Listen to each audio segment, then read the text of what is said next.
So many times when you're looking at learners and people that are on the spectrum, we're looking at their independence in their tasks. We're looking at, what do we think that they're good at? What do we think they should be when they grow up? What should they do? What should their future look like? And when it comes to typical learners, oftentimes they are given the choice. And we forget very often that these individuals deserve those same rights to make choices and to have the ability to have competency and control over who they're going to be and what they're going to do. So instead of just, looking at that data, let's look at their affect. Are they happy?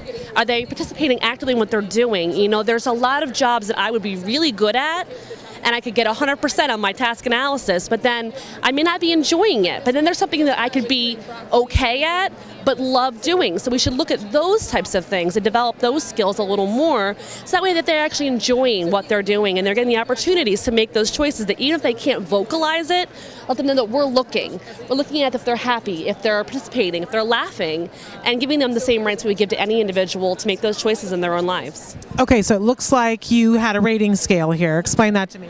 We started off really basic. It was a trip to the shore. Everyone loves a beach vacation. And we just looked at a 3-scale affect. So 1 would be, did they seem upset? Were there tears? Was there frowning? Was there resistance to participate in activities? So if we were going to a ride, was there resistance to going? Did they not want to go to the ocean? Did they not want to walk on the boardwalk? Then there was level 3, which is the complete opposite. Were they smiling, laughing? Were they active and eager to participate? And then if neither of those conditions existed, there was kind of the middle affect. So there was almost like a no affect level.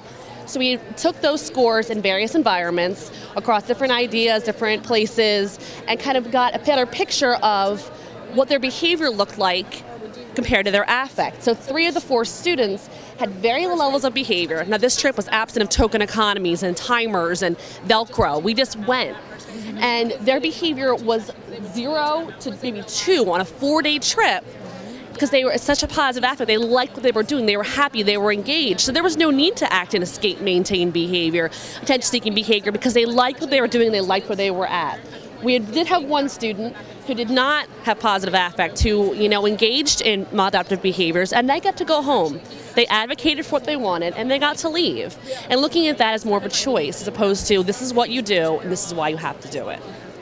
So tell me really quickly, because you're using the word affect in a way that I'm unfamiliar with. So explain to me what that means. Affect would be looking at their facial expression and the way that their body is exhibiting different behaviors. So if you're looking tense, if you're looking sad, if you're smiling, if you're making eye contact, if you are actively moving towards something, it's all about what the look is on your body and your affect.